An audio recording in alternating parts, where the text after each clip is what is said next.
자, 이종철의 까다로운 IT, 오늘도 집에서 촬영을 하고 있습니다. 오늘은 여러분께 빨리 알려드리고 싶은 기능이 있어서 집에서 촬영을 하게 되었습니다. 지금 얼굴이 좀 엉망인데 그래서 좀 멀리 갈게요. 코에 여드름이 나갔고 급하게 화장을 해봤는데 그래서 지금 거의 밀가루 떡이 되었습니다. 오늘 얘기할 거는 애플의 또 다른 혁신 얘기입니다. 애플은 제품만 내면 혁신이 없다는 얘기를 듣잖아요. 근데 최근에는 혁신이 정말 큰 게 하나 나왔습니다. 우리가 느끼기에는 별거 아닐 수도 있는데 어떤 사람들한테는 굉장히 중요해요.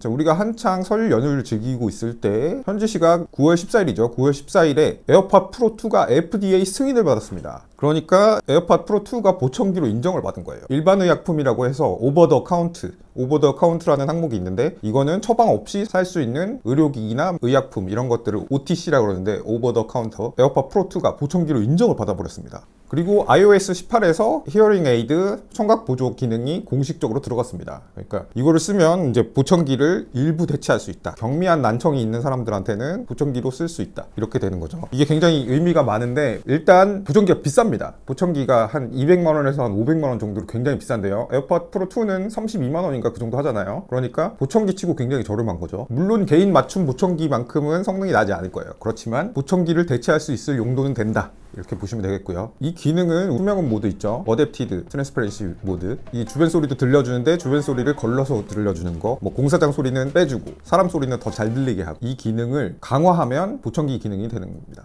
그래서 난청이 있는 분들은 iOS 18 그리고 에어팟 프로 2 이상 그리고 iOS 18이 가능한 아이폰, 아이패드에서만 작동합니다. 그리고 18세 이상의 성인으로만 대상을 한다고 하네요. 일단 끼고 자기가 어떤 소리가 안 들리는지를 폰에서 한 다음에 그 다음에 소리를 조정해주는 형태예요. 그러니까 목소리를 굉장히 증폭시킬 수도 있고 고음을 듣기 힘들어하는 분들한테는 고음을 쫙 낮춰주거나 이런 게 가능하다는 거죠. 보청기가 굉장히 비싸기 때문에 미국인 6명 중 1명 정도가 실제로 보청기를 쓴다고 하네요. 국내에서는 한 20% 정도 분들이 쓰시고 있다고 하는데 이게 비싸기도 한데 병증인 분들은 보청기를 끼기 원치 않는 분이 많다고 하거든요. 외부에서 봤을 때 티가 나니까 안 끼고 싶을 수가 있죠. 그래서 에어팟 프로를 끼고 다니면 에어팟 프로가 정말 좋은 대안이 되겠죠. 예를 들어서 젠지 20대 10대한테는 에어팟을 끼고 서로 대화하는 게 예의를 어기지 않는 행동이라고 하잖아요. 우리나라에도 보면 편의점 같은 데 보면은 아르바이트생 분들이 이렇게 끼고 일하시는 분들 많죠. 저는 그게 이상하지 않은데 그게 불편한 사람도 있을 거예요. 그런데 만약에 에어팟이 보청기가 되면 모르는 사람이 에어팟을 끼고 있어도 우리가 벗으라고 할 수 있을까요? 그러니까 이제 상대적으로 연령이 높은 난청을 갖고 계신 분들은 에어팟을 끼면 어떤 힙한 느낌과 그리고 보청기 기능까지 갖게 되는 거죠. 그러면 더 많은 사람이 에어팟을 끼고 대화를 하게 될 겁니다. 애플 대단하죠. 이제 미국은 에어팟 낀 사람 천지가 되지 않을까 이런 생각을 해봅니다. 나이 많은 분들은 원래 이어폰 잘 안 끼시잖아요. 이런 점이 해결된다는 거예요. 그러니까 애플은 이 기능을 지원하면서 청각 헬스케어 시장에 간접적으로 진출하게 돼버리는 거죠. 애플은 이미 헬스케어 기업입니다. 애플워치가 있기 때문에 심박수, ECG 이런 거 체크하기 때문에 헬스케어 기업이라고 할 수 있죠.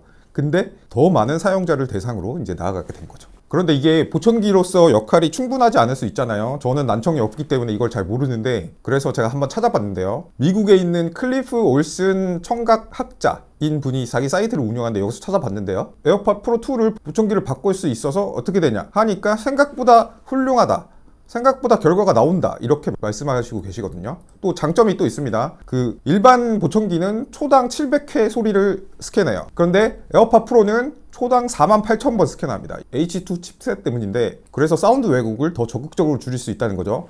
물론 보청기만큼 훌륭한 기능을 제공할 수는 없습니다. 개인용 보청기는 개인 소리를 다 파악하고 귀에 본도 뜨고 맞춤형으로 제작하는 거예요. 그러니까 전문 보청기보다 나을 수는 없지만 경미한 난청이 있는 분들에게는 훌륭한 대안이 된다. 이렇게 클리프 박사가 말씀하시고 계시고요. 이분이 실제 테스트도 진행을 했다고 하는데요. 단점도 있었습니다. 1000Hz 이상, 그러니까 높은 소리에서는 처방과 일치하지 않아서 소리를 과소 중폭시켰다고 해요. 그래서 잘 안 들리는 문제가 있었다고 합니다. 그렇지만 그 아래 소리에서는 괜찮았다. 이런 얘기가 있고요. 투명 모드 턴 컨트롤을 어둡게 설정하면 저주파가 고주파의 선명도를 압도하는 상향 확산 마스킹이라는 현상이 발생한다고 하네요. 그리고 가장 큰 문제가 에어팟 배터리가 문제죠. 에어팟 프로 2 배터리 수명은 이제 완충했을 때 유닛당 6시간이죠. 6시간은 이 난청이 있는 분들은 보청기를 하루 종일 끼셔야 되기 때문에 6시간을 지속해서 다시 충전하고 이런 게 굉장히 불편할 겁니다. 그러니까 오티콘 레알이나 포낙 루미티 이런 제품들이 있는데 이런 제품들은 하루 종일 쓸 수 있어요. 그렇지만 에어팟 프로는 하루 종일 쓸 수 없다. 중간에 충전을 해야 된다. 그리고 불편한 점도 있겠죠. 에어팟 하루 종일 끼고 있으면 불편하잖아요. 커널형 이어폰이 개인 맞춤형 보청기, 귀에 본을 떠서 하는 개인 맞춤형 보청기보다 편할 리가 없죠. 그래서 하루 종일 끼고 있으면 불편할 수 있다. 뭐 이렇게 봅니다. 그렇지만 효과는 굉장할 것이라고 봅니다.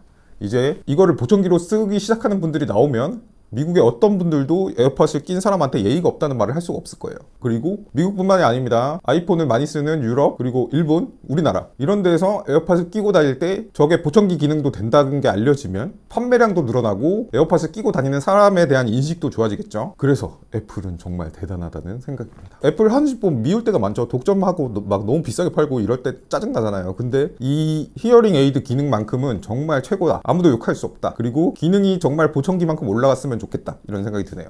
애플이 참 이런 면에서는 참 잘합니다. 제가 이제 접근성 심사위원을 옛날에 했었는데, 접근성이 뭐냐면 모두가 편하게 인프라를 쓸 수 있는 거. 예를 들어서 이런 겁니다. 지하철 스크린 도어는 원래 시각장애인 안전을 보장하기 위해서 만들어진 거예요. 좋잖아요. 안 다치고 막 기댈 수도 있고. 그리고 계단에 턱이 없어지면 장애인 노약자 분들도 편하지만 올라가기 편하죠. 계단 쓰는 거 무릎에 안 좋을 때 많은데 좋아지죠. 그러니까 애플이 이런 접근성 기능, 의료 수준까지 가는 접근성 기능 많이 내놓으면 내놓을수록 우리는 아이폰 쓰는 게 더 편해지고 좋아질 겁니다. 애플 정말 이번은 칭찬합니다. 자, 저는 난청이 없기 때문에 이 기능을 리뷰할 수는 없을 것 같아요. 그래도 히어링 에이드가 나오면은 한번 써보고 여러분한테 쇼츠라도 한번 올려드리도록 해보겠습니다. 자, 여러분도 같이 애플 칭찬해 주시고요.